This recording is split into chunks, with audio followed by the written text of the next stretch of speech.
L'enfant pense et vit une séparation parentale ou un divorce différemment de vous. On a toujours tendance à prêter notre psychisme à l'autre. On imagine que l'enfant ou que notre ami va réagir comme nous on aurait réagi.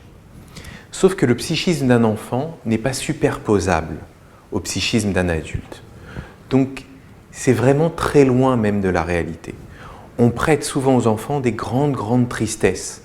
Et pourtant on voit bien que les enfants peuvent vivre des situations très douloureuses de façon beaucoup plus simple que les adultes. Des enfants qui vivent des drames de santé, des drames familiaux, on leur prête un grand malheur et puis quand on les voit dans la réalité, on les voit jouer, penser à autre chose et on est très étonné. Et en réalité, leur psychisme les protège.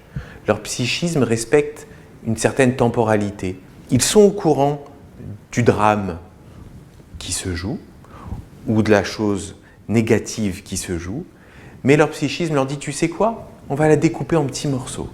Tu es au courant, mais l'émotion négative, tu ne vas pas la ressentir, je vais la garder dans l'inconscient. Pour quand tu seras plus grand, ou quand tu seras rassuré que tu verras que la vie n'est pas si dure et que ça va mieux. Et donc les enfants pensent différemment des parents, pensent différemment des adultes, et ont une capacité à supporter des situations douloureuses bien meilleure que les adultes. Dans les hôpitaux, par exemple, on ne voit pas les adultes rigoler, jouer aux cartes ensemble, etc.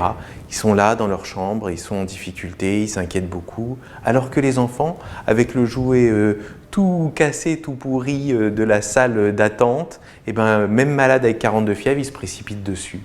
Et il va, malgré sa situation, bien mieux vivre les choses que nous, adultes, on pourrait le vivre. C'est très important que les parents aient ça en tête. Parce que si on prête à notre enfant trop de tristesse dans certaines situations, des drames de la vie, de perte d'un proche, ou alors de séparation parentale, si on prête à nos enfants, on imagine qu'ils vivent un grand malheur et qu'on se montre beaucoup trop empathique, eh bien, on va leur suggérer finalement beaucoup plus de tristesse qu'ils n'en ont. Donc, on ne dénie pas, on ne banalise pas, on ne rend pas les gens fous. C'est-à-dire qu'on ne dit pas à un enfant « Ah, c'est cool, on divorce, tu vois, ça va être super sympa. » On dit « Bon, bah, c'est pas une très bonne nouvelle, chérie. » On dit la réalité, mais on ne rajoute pas de pathos et on respecte la temporalité psychique de l'enfant.